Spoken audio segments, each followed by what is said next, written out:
Fala galera, beleza? Bruno aqui, viramos o ano, hein, Cleitão? Agora vai, hein? Agora vai, hein? Primeiro episódio da segunda temporada do MBM Talk. Mestre Cleiton aqui, e aí? Fala galera, beleza? E aí, Brunão? Tranquilo? Vamos para mais várias e várias? Vamos. Hoje nós estamos com mais um que vai ensinar de graça, né? Como nós estamos sem dinheiro para Começou o ano bem já, né? Bom, hoje o nosso convidado é um cara que manja pra caramba do assunto. Reginaldo, seja bem-vindo aí, obrigado por ter aceitado o convite. Eu que agradeço, muito obrigado pelo convite, né? Espero hoje estar aqui participando com vocês, passar um pouco do conhecimento que a gente tem, né, sobre um assunto que está bem difundido hoje nas indústrias e também nas empresas de tecnologia. Opa, legal. Muito bom. Bom, o assunto de hoje é Indústria 4.0. Antes de começar, vou pedir para o Reginaldo se apresentar aí, comentar um pouco da sua carreira, da experiência que ele tem, para vocês conhecerem aí. Bom, legal. Eu sou engenheiro de formação, me formei em engenharia de produção mecânica, trabalho na indústria automotiva há mais de 15 anos, né? Hoje eu atuo na área de qualidade numa multinacional. Eu tenho como base o controle de peças, onde eu acho que tem o maior envolvimento da tecnologia dentro da indústria automotiva, que é na fabricação de peças. E eu tive, nesses tempos aí, consegui entender e enxergar muita coisa boa, muita coisa forte nesse mercado, com pujança, e também algumas coisas também que precisam ser melhoradas. Do bom a gente leva o melhor, digamos assim. Então, com essa experiência, vou tentar passar para vocês alguma coisa mais palpável em relação à indústria 4.0. Legal. Quer dizer que a gente tem os dois cenários aqui hoje, então. Cenário nacional e um pouco do multinacional, que você teve algumas passagens fora, né? Perfeito, perfeito. Você consegue entender, né, como que está... Hoje, a indústria 4.0 ela está bem difundida lá fora, né? Aqui no Brasil ainda a gente tem algumas coisas a melhorar. A gente vai estar falando mais para frente sobre isso daí. Show de bola. Bora lá então. Então, vamos começar aí, você definir aí o que é a indústria 4.0 para quem... Eu acho difícil quem nunca ouviu falar. Sim. Mas o que é essa indústria 4.0? Hoje o pessoal fala assim muito de indústria 4.0, mas esquece das anteriores, né, que são as revoluções industriais. Começou lá no século XVIII e ela vem se evoluindo, né? Hoje a gente entende com a indústria 4.0, muita gente faz alguns julgamentos que é automação. Minha fábrica automatizada é só indústria 4.0. Legal, sim, a automação é um dos pilares para a indústria 4.0, mas a indústria 4.0 se resume a gente elevar essa potência da automação juntando com a tecnologia da informação. Então, o que acontece? Quando a gente junta essas tecnologias com as outras que já estão disponíveis aqui, a gente tem uma excelência na produção e eficácia, né, que se caracteriza a indústria 4.0 hoje no mercado. Excelência do robô trabalhando com softwares inteligentes que fazem todo o processamento de dados em tempo real. Então aí sim a gente tem a indústria 4.0 caracterizada. Sim, até porque se você imaginar que você tem máquinas, você não pode chamar isso de indústria 4.0, senão lá na primeira revolução industrial, quando as máquinas eram a óleo, a madeira cara, não quer dizer que você tem máquinas, que você tem um ambiente de uma indústria 4.0, né? Máquinas não quer dizer automação, né? Perfeito, Cleiton. Esse é o conceito que a gente tem que desmistificar um pouco das pessoas que não estão muito familiarizadas com a indústria 4.0. Né? Você vai ter uma indústria 4.0 se você tiver softwares pensantes para você, né? Tomando decisão, né? E isso de forma o quê? Interpolarizada. Você ter tudo isso juntado em um montante que você consegue enxergar de um nível geral. Então aí sim você tem a indústria 4.0. Uma integração, né? Uma integração de todo o seu processo fabril na palma da sua mão, ou no seu laptop, ou num display, ou numa nuvem. É uma coisa gritante. Hoje eu vi, estou jogando todos os dados da minha empresa numa nuvem. Então, esse é o conceito. Legal, bem explicado. Bom, eu acho que é legal a gente falar um pouco aí com o seu conhecimento, quais são os princípios assim, né, para a indústria 4.0. Alguns relevantes, são diversos, mas alguns assim que, do seu ponto de vista, são cruciais. Bom, a gente fala que tem alguns principais, o pessoal elenca bastante alguns, mas, gente, não tem hoje. Ele fala assim, a gente tem os pilares, sim, mas se você vir quebrando a cadeia, tem muita coisa que importa na indústria 4.0. Mas se você pegar por relevância, né, você tem o que? A tratativa de dados em tempo real, né, para tomada de decisão, né, a virtualização, que é você criar fábricas virtuais, você entender como é o conceito do seu processo, né, você ter ainda mais a orientação de serviço, que é? As máquinas terem a predição de quando vai ter falha, quando vai ter uma interrupção por manutenção, o próprio equipamento te fala isso, o próprio equipamento se gerenciar, né? E você tem também algumas coisas que a gente fala de interruptibilidade. O que é isso? É a máquina tomar uma decisão sem ter uma intervenção humana. Ela é baseada em algoritmos feitos com a base de um Big Data. O que é esse Big Data? É todo o conhecimento, né, a parte de know-how da indústria, do produto, que é jogado dentro de um programa que o software gerencia.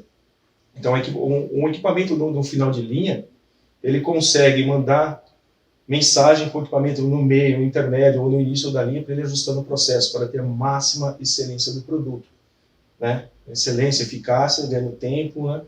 E com isso, sem intervenção humana.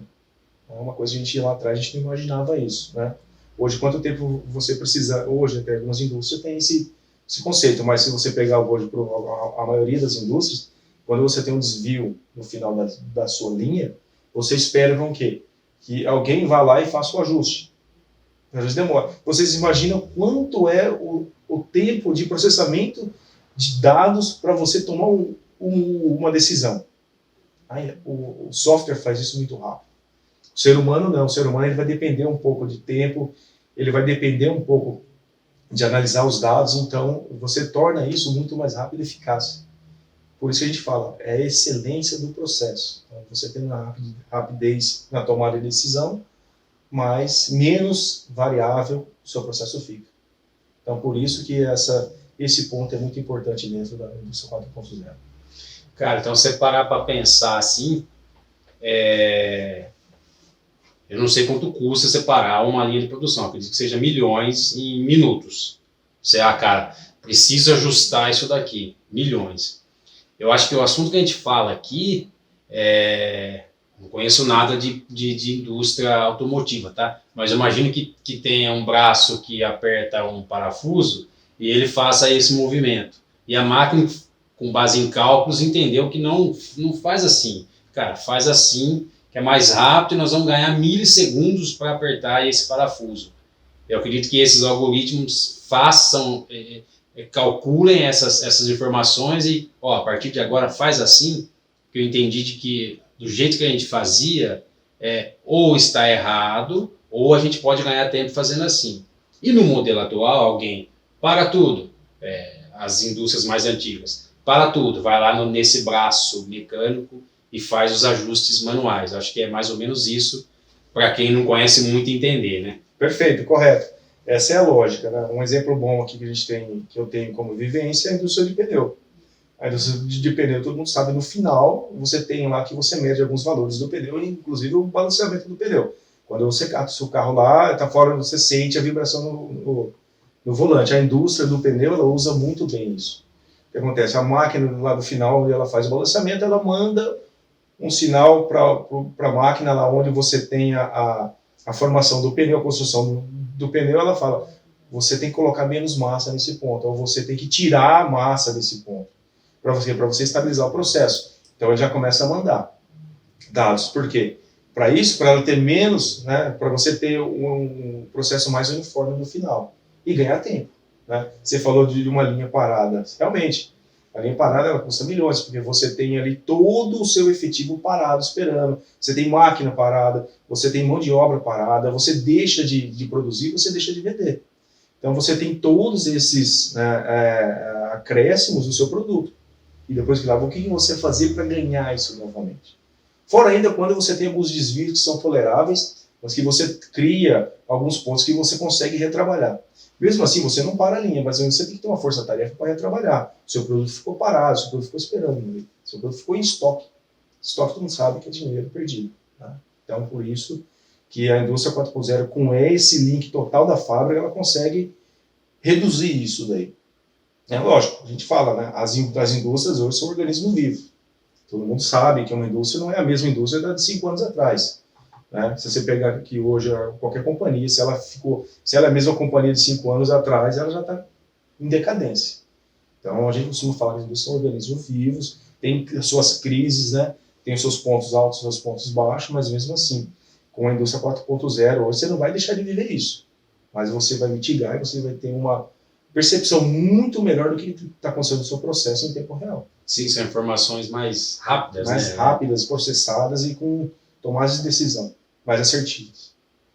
Legal. Eu acho legal também que, assim, eu vejo que a importância da indústria 4.0 não é só na parte, principalmente, de ganho de tempo para produção, por exemplo. Eu acho que ela, que nem se falou, ele prevê problemas. Perfeito. Em cima de dados, por exemplo, você falou do robô. Ele faz isso aqui. Ele tem um tempo para ele fazer isso aqui. Com a indústria 4.0, eu consigo ter dados na minha mão para ver se ele está nesse tempo. Se eu ver que ele está diminuindo esse tempo, cara, vai dar problema nesse braço aqui. Se ele continuar assim, ele vai parar. Então eu consigo até prever um defeito para não parar a indústria. Desgaste do equipamento. Um desgaste do equipamento. Eu acho que ele prevê essas coisas até para manutenção, né? E é Perfeito. muito rápido, né, isso. Tá correto, você está correto. Esse daí a gente costuma falar que é inteligência artificial, realmente. Se ele tinha milissegundos para ele avançar, aplicar força, voltar, ele vai estressar isso. Na hora que ele vê que ele tem um problema, ele já vai dar um sinal de alerta. Ele primeiramente, ele vai tentar corrigir. Ele vai ver se é uma deficiência no sistema elétrico, vai ver se é uma deficiência hidráulica ou pneumática, ele vai tentar corrigir. A hora que ele consegue, se ele conseguir corrigir isso daí, ele vai registrar o seu histórico. Então, a máquina, aí a gente entra num conceito que é o Learning Machine. Ela vai aprendendo com isso. Então, softwares vão fazer essa leitura, vão entender isso daí, e daí ele vai começar o quê? Quando eu tiver esse fenômeno, eu vou ter que olhar a minha pressão de ar. Então, ele sobe a pressão de ar, ou desce, ou ele vai gerenciar isso de forma mais, como eu posso dizer, com mais foco, né? E aí ele vai gerar um alerta, vai gerar um histórico lá, lógico, e tudo a indústria 4.0 está por trás de programadores, né? Sim. É até engraçado fazer, são robôs ultra avançados, com uma tecnologia muito avançada, programados por seres humanos. Né? Então, e aí você tem toda essa interface, né? Aí vai do lado do engenheiro de dados, ele vai pegar isso daí, vai tratar isso daí, vai colocar no banco, né? Vai então entender se a máquina realmente ela aprendeu com isso e vai seguir vida. Até nesse assunto aí que você falou de pessoas, né? É um medo muito grande do mercado de trabalho e pessoas que estão na indústria há muito tempo que na cabeça deles eles vão perder o emprego e vai colocar um monte de robô e um monte de máquina para fazer as coisas que eles faziam. Qual que é a sua opinião com relação a isso? As pessoas precisam se atualizar ou realmente vai colocar um monte de robô igual aquele desenho Jetsons, sabe? Que só tem robô. Como que você vê isso? A gente já está chegando no nível do Jetson já, né? Logo vão ter uns carros voando. Mas isso daí é uma coisa que a gente não estava lá no século XVIII, eu creio que é uma coisa que assombra a humanidade, né? A força de trabalho desde a primeira revolução industrial, aí você passa pela eletrificação lá, as linhas do Ford, né? Onde você teve o segundo conceito da produção em linha, aí você tem na terceira revolução industrial a inserção da informática. Eu acho que aí foi o maior baque que a gente teve, né? Robôs trabalhando lá no lugar de mando. Nossa, o robô lá foi lá, agora ele tomou no lugar. Mas é assim, hoje o que acontece? Hoje a gente está vivendo uma transformação, que é normal. São ciclos, né? E a gente dá um passinho para trás de ver o quanto as profissões evoluíram, né? Você tem há um tempo atrás, lá, quando você migrou para eletrificação dos processos, você criou eletricistas, você criou gente para gerenciar isso, gente com know-how para dedicar a esse tipo de nova tecnologia na época, né? Voltando um pouco lá atrás, quando a gente trocou a força animal por a força a vapor, primeira revolução industrial. O pessoal que cuidava dos animais passou a cuidar de caldeiras, gerenciar vapor, né, alimentar cadeiras, as caldeiras, perdão. Então, você tem uma migração da força de trabalho para esse tipo de nova tecnologia. Hoje, as indústrias, elas estão investindo muito forte na indústria 4.0, mas na indústria 4.0 ela requer muita pesquisa. Hoje, se eu tenho lá a força de trabalho mais voltada para o processo fabril, no futuro eu vou ter uma força de trabalho voltada para pesquisa e desenvolvimento. Por quê? Esse vai ser a grande batalha travada no futuro. É como você vai aproveitar melhor o seu processo, como você vai aproveitar melhor as tecnologias, né? A gente está ouvindo falar muita tecnologia nova que está vindo, IoT, internet das coisas, né? Big Data, né? Então tem umas coisas muito, né? Gerenciamento em nuvem, uma coisa assim que a gente fica, nossa, será que tudo deve tudo de uma vez? Vai ser aquele negócio vai alavancar tudo? Então, e com isso as pessoas precisam entender. Eu preciso me Especializar, eu preciso me atualizar. Eu preciso me antecipar ao mercado, né, hoje. Engenheiro de dados. A gente tem lá várias coisas aí que acontecem no mercado, você consegue entender. Cursos novos, especialização que começa a nascer. Né? Você tem aí empresas, startups que procuram gente desse tipo, né, para trabalhar. É uma evolução natural da humanidade. Não só na indústria 4.0. Em qualquer outro campo. Não é à toa que a área de tecnologia está com 15% defasada com relação a profissionais. Então, assim, tá faltando profissional. Você não tem profissional. O que as pessoas não imaginam que, cara, quando você fala em tecnologia, você não precisa ser programador de dados. Tem 1 zilhão de áreas que você pode atuar na área de tecnologia. Você pode mexer só com banco de dados, você pode ser um especialista em pesquisas, né? Perfeito. E assim, o meu ponto de vista pessoal, acho que as pessoas não devem se assustar, muito pelo contrário, utilizar tudo isso que está acontecendo na indústria 4.0, principalmente para se atualizar e pensar que é uma oportunidade de você sair de uma área que não é demérito para ninguém, por exemplo, ser um faxineiro, mas uma oportunidade para você ser um gestor de TI, por exemplo. E o seu salário, consequentemente, vai dobrar, vai triplicar, etc. Eu acho que é mais oportunidade do que medo, do meu ponto de vista. Correto. Eu também enxergo dessa forma. É um novo mercado que se abre, são profissões novas que se abrem, né? É que nem você disse, vocês estão com déficit de 15% na tecnologia. Tecnologia. Por quê? Tem uma demanda muito grande vindo daí e a força de trabalho não identificou isso ainda, né? O pessoal está lá relutando, né? Não, eu vou perder meu emprego, né?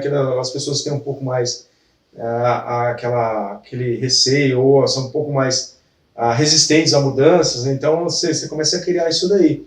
E os jovens não se preocupam hoje em entender e prever, se você ter esse feeling seu de prever, o que é essa transformação, você olhar um pouco mais, você ler um pouco mais de artigo, entender para onde eu vou, que profissão eu vou ter que ter.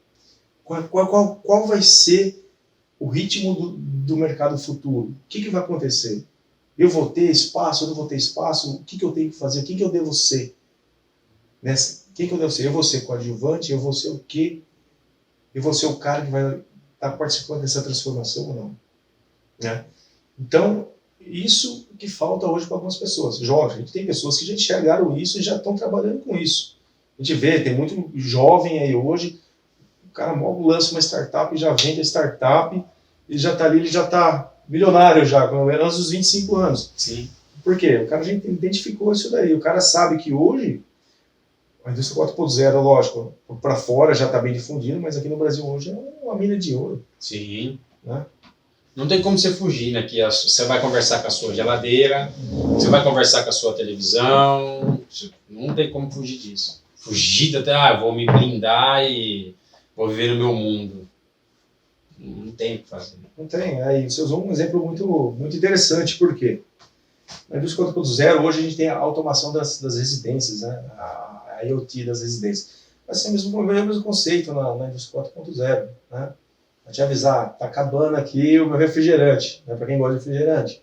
A geladeira vai te falar. Você vai chegar, você vai falar assim, você vai deixar presetado, você vai ensinar a sua casa, fala, eu gosto do ar a temperatura 20 graus. Se você tiver no seu carro no trajeto no meio, ele vai entender pelo seu celular, deslocar no celular, liga agora que você tem o cálculo para a temperatura chegar quando ele estiver aqui. Então essas coisas é o que realmente é o que vai acontecer. Vai acontecer. E as pessoas têm que se antecederem, enxergarem isso daí.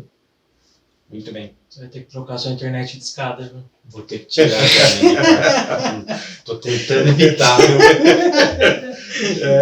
Teremos que ligar os rastreadores de celular, GPS celular. Não vai ter jeito. Não vai ter jeito, vai ser difícil não conviver com isso daí. Ô, Reginaldo, você comentou aí do Big Data, o Internet das Coisas. Tem bem mais tecnologias. Tem mais alguma que você quer citar aí, de principais? O que eu acho interessante são os cobots. O que seriam os cobots? Os cobots é uma junção de colaborativo com robots. E o que significa? São os robôs colaborativos. Isso eu acho que é muito interessante, né? A gente está falando um pouco de força de trabalho ali, carboneiro e tal. Hoje você vai numa indústria que tem um nível de automação muito alto, né? Você tem lá robôs fazendo toda a força de trabalho. Se você ultrapassa uma barreira, o processo inteiro para. Por quê, gente? É a segurança. Hoje, se você vai numa fábrica que eu estava comentando, você vai lá, o robô ele não entende que tem um ser humano ali. Ele vai continuar o trabalho dele. Ele vai depender de uma barreira 3 metros longe dele, um raio de 3 metros, falar, abrir ali a barreira para o processo. Qual seria o conceito de cobots? É os robôs interagindo com os seres humanos. O robô fazendo todas as tarefas mais estressantes, as tarefas mais dinâmicas, e ali ele entendendo que tem um ser humano trabalhando do lado dele. Né? É uma coisa que a gente não consegue imaginar hoje, né? Mas já existe. Né? Então você pega ali, o robô, vamos dar um exemplo aqui, um certo processo tem uma temperatura elevada, o robô ele faz todo esse trabalho, ele pega o componente ali e tem ali um ponto onde essa automação, essa industrialização avançada não conseguiu ainda ter esse processo feito, tem um ser humano trabalhando do lado, e o robô chega aqui perto dele, entende que ele está ali, é a sensorização do robô. Né? Então você começa a criar isso daí, eu acho que é uma tecnologia fantástica, que a gente começa a fazer as interações, que é uma coisa que mais para frente vai ter muito mais, eu creio, num futuro muito próximo, vai ter muito mais a interação do ser humano e robô. Isso é legal, hein? Eu vi não sei o nome da empresa, que é um nome chato pra caramba, talvez você vai saber. Os caras que fazem as antenas lá da 5 pontos do 5G. É uma empresa, acho que é chinesa, que tem inclusive uma briga com os Estados Unidos para não colocar lá. Mas eles já têm esse conceito aí. Os robôs ficam andando pelo depósito de distribuição dessas antenas, eles se recarregam sozinhos e eles fazem todo o trabalho braçal e pesado, que é essa distribuição e leva na área de expedição. Aí sim tem o ser humano que faz a parte da inteligência, de roteirização, etc, etc, para fazer o despacho disso. Então, assim, que é uma empresa chinesa e os caras estão em outro mundo, né? Perfeito. Mas é um negócio bacana. Você não viu o vídeo? Acho que eu te passei um vídeo. Não lembro. Mas essa questão da interação já existe na residência, né? Você pega, por exemplo, tem um robozinho que limpa a casa. Que ele chega perto da piscina ou perto do degrau e para. Mas tem a Alexa também. Tem. Que você meio que conversa com ela. Né? Mas eu imagino que, pelo que o Reginaldo falou, os robôs vão detectar coisas que o ser humano talvez demoraria uma semana e 1 minuto. Milissegundos e o ser humano vai fazer ação que talvez é trocar uma placa ou, sei lá, deve ser algo nesse sentido. Um exemplo muito interessante que a gente pode simplificar melhor são montagem de válvulas. Né? São válvulas de precisão, você vai montando válvulas de um certo componente. O robô, ele pega as válvulas, monta e no final precisa fazer algum processo de acabamento e fechamento lá que o robô não consegue, que é muito sensível, que tem que ter tato. O robô monta tudo, ele entrega a peça para o ser humano e fecha. Um exemplo clássico. Outro exemplo que é o robô ir lá buscar a válvula e entregar para o ser humano. Pega essa válvula, você monta. Onde você precisa ter que ainda se você não conseguiu, por meio da tecnologia, definir que o robô montasse essa válvula. O robô vai, ele escolhe entre 1000 válvulas, ele vai, essa aqui tem que ir aqui, essa vai aqui, agora aqui. Então, esse aí é um exemplo clássico de co-robots, né? A colaboração entre ser humano e robô. Muito bom. Muito bem. Quando você pedir aumento, eu vou falar para você conversar com o robô, viu? Já vou ter que colocar no banco de dados. Pedir aumento todo dia. Né? Legal, bacana, uma ideia boa. Ó, acho que tá quase acabando, falta 25 perguntas. Com a sua vivência fora, Reginaldo, você já teve em outros países, é um tema um pouco polêmico e de opiniões diversas, né? Como que você vê a indústria 4.0 no Brasil? Hoje no Brasil? Bom, do meu ponto de vista, né? Olhando assim no Brasil, hoje acontece um fenômeno que eu encaro como normal hoje no Brasil. O que acontece? As indústrias hoje, né, primeiro se desenvolvem na matriz e expandem os seus negócios, as suas tecnologias para as overseas, digamos assim. Né? No Brasil a gente tem muita indústria multinacional. Né? É um processo normal, um processo que está aí, que a gente não tem como evitar. Se domina a tecnologia em casa e depois você abre os negócios.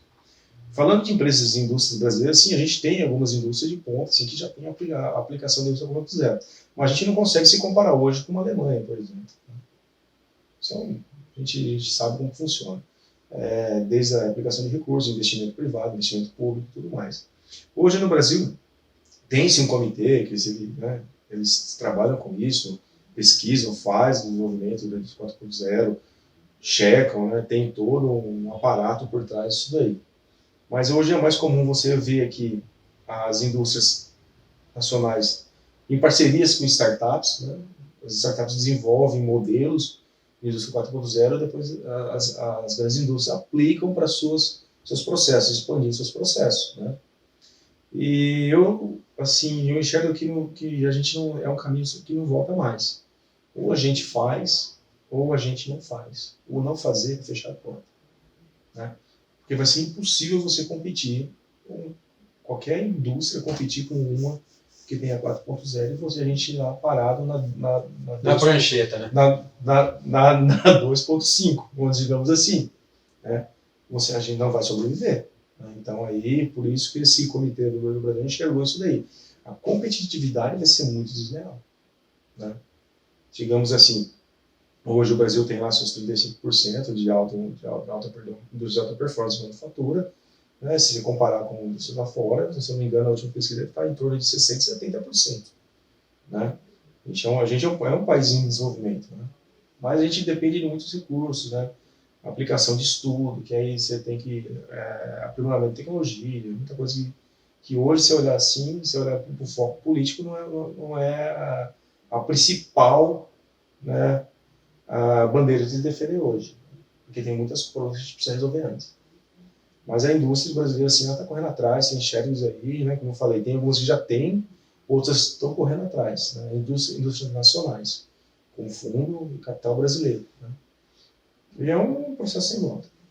Né. Eu acho que tem aqui, embora alguns termos políticos, incentivos, tem muitas coisas a se preocupar, né, principalmente com relação à tecnologia. A nossa internet não é a das melhores do mundo.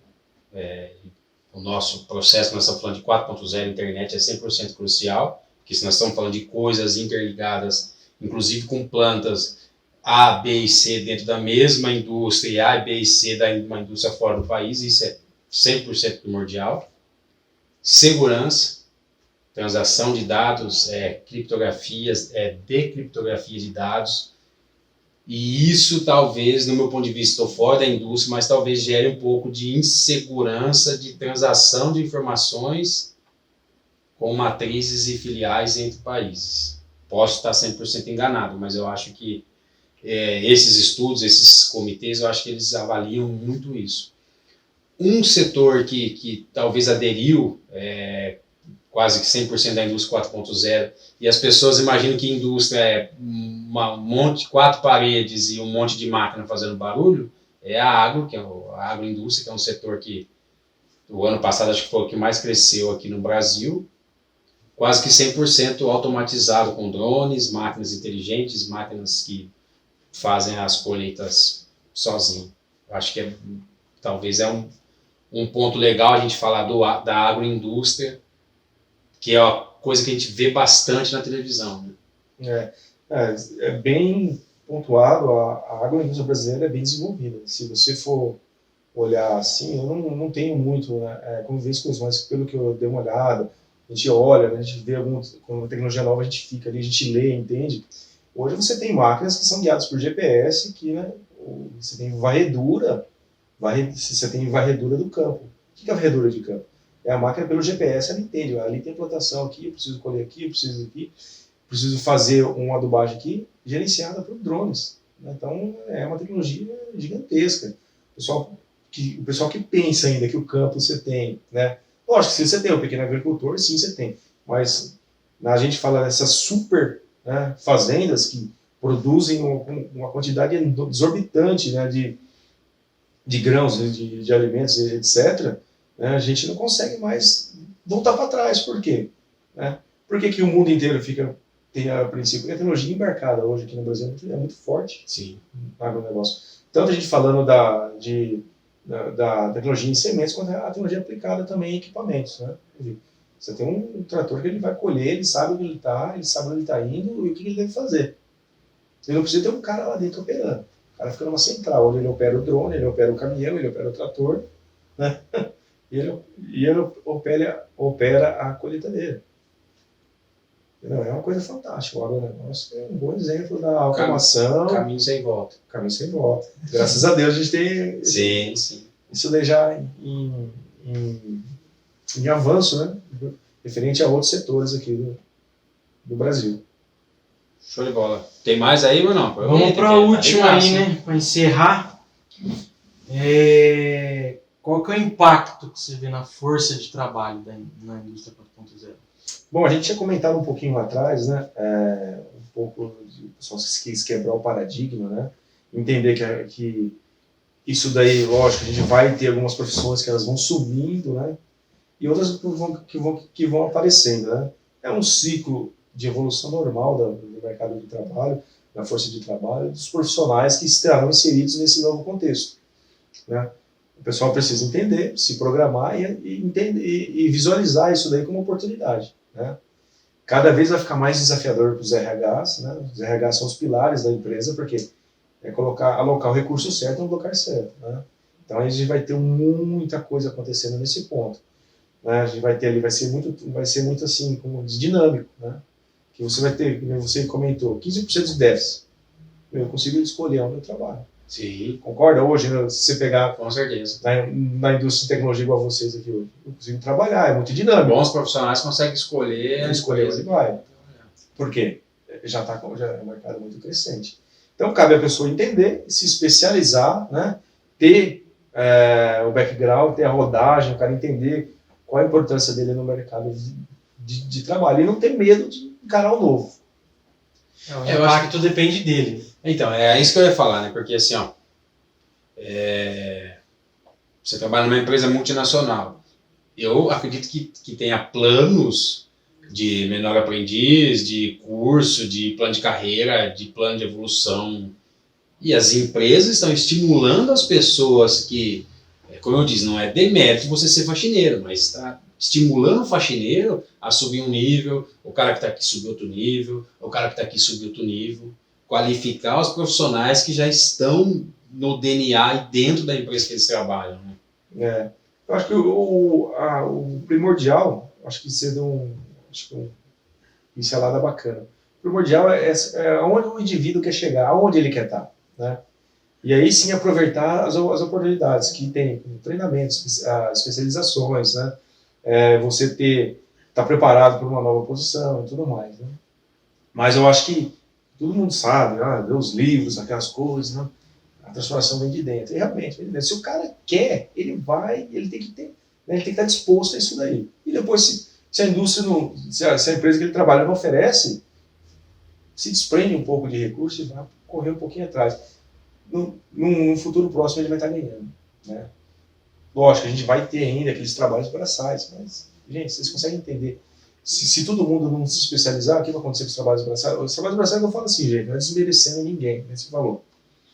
Hoje, lógico, a gente tem máquinas lá que fazem um monte de coisa, mas você vai ser uma coisa restrita, com uma oferta pequena de trabalho, né? e com muita gente para fazer aquilo. Então, fica difícil competir. Ou você se adapta e se prepara para o futuro, que vai vir uma coisa gigantesca, né? Que vai absorver tudo isso daí.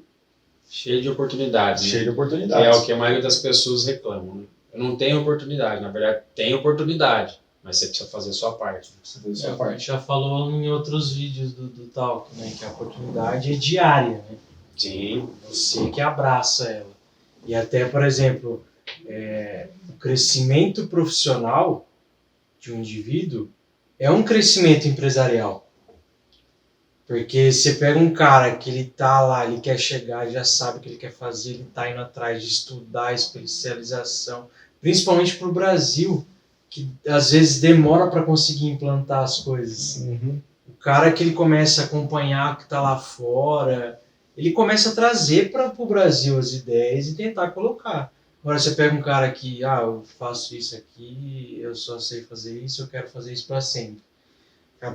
Ele vai ficar ali e vai atrapalhar a empresa a crescer também. Né? Sim. Então, o crescimento profissional é o crescimento empresarial também. Com certeza, todo mundo ganha, né? Bem colocado, realmente. Bem colocado. Bom, acho que é isso, né? Isso aí. Não tem do que ter medo, a indústria 4.0 veio para revolucionar. Eu acho que é assim que tem que ser mesmo. A gente precisa de coisas boas, coisas novas, experiências novas, pessoas com vivências em outros países, vivências no chão de fábrica. Eu acho que isso que é importante. E para a gente que é de fora, e para quem vai nos assistir aí, entender que não é um bicho de sete cabeças e é uma grande oportunidade para alavancar uma carreira ou iniciar uma carreira, enfim. Mudanças são boas e os espertos abraçam e se dão bem. É isso aí. E aí, mais alguma coisa? Reginaldo, quer agradecer a alguém? Não, muito obrigado pelo convite, né? Acho que esse tipo de bate-papo, descontraído, né? Informal, assim, eu acho que mostra que a gente consegue passar um pouco mais de informação para as pessoas de um jeito mais, vamos falar assim, menos travado, Mas o jeito que as pessoas entendam. Gostei também que você não falou muitos termos técnicos, com certeza você falaria um monte de outras coisas técnicas, mas é importante. Eu que sou leigo no assunto, por exemplo, e as pessoas que vão assistir entenderam. Muito bacana. Foi essa a ideia do projeto. Perfeito. Muito Show de obrigado bola. pelo Bom, é convite. isso aí. É isso? Deixar alguma rede social para contatar você? Não, vamos aí, a gente vai se falando, né? Espero ter mais uns convites aí, tratar dos assuntos, algumas coisas mais interessantes. Vou aproveitar que ele tá Combinado. de graça, tem que sugar. Gente, valeu então. Valeu, Até a próxima. galera. Forte abraço para vocês aí, um 2021 com muita dedicação e trabalho pra gente. Muito bom. Até semana que vem. Valeu, um abraço, tchau. Tchau, tchau.